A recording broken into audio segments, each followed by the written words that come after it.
On August 28, 2009, Mark Saylor was going 120 miles an hour in a loaner car from a Toyota dealership. In the car with him was his wife, daughter, and brother-in-law.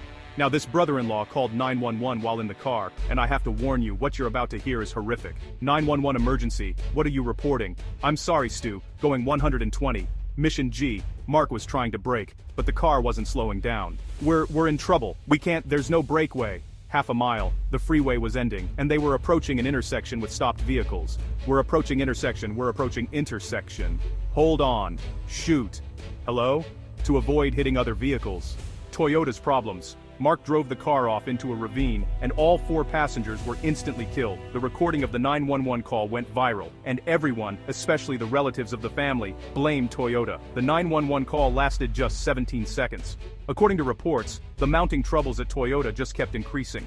Toyota had a problem, and pretty soon more and more reports came in. Thousands of complaints from consumers that reported very consistent types of problems across a number of years, makes, and models. The car just lurched forward and hit the cement wall in front of us. Over the next 5 years, an estimated 90 people died in Toyota vehicles. Put simply, Toyota's conduct was shameful.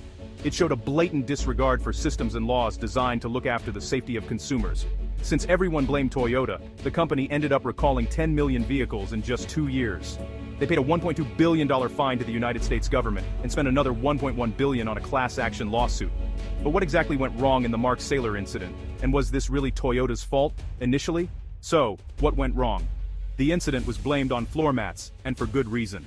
Soon after the Mark Saylor incident, it was discovered that the same loaner car he was driving had been reported as having a loose floor mat that caused an unintended acceleration. So, Toyota conducted a massive recall. And, this should have solved the problem for all of these mysterious accelerations. But it didn't. Floor mats turned out to be just a small piece of the puzzle. Malcolm Gladwell, who's a very well-known and well-respected journalist, actually did an entire podcast episode on this Mark Saylor incident. He strongly argues a point that is, honestly, pretty controversial. But if your car is suddenly and mysteriously accelerating, all you have to do is step on the brakes because, brakes beat engines. He put this to the test by flooring the gas pedal in a car and slamming on the brakes while it was still floored, and the car stopped.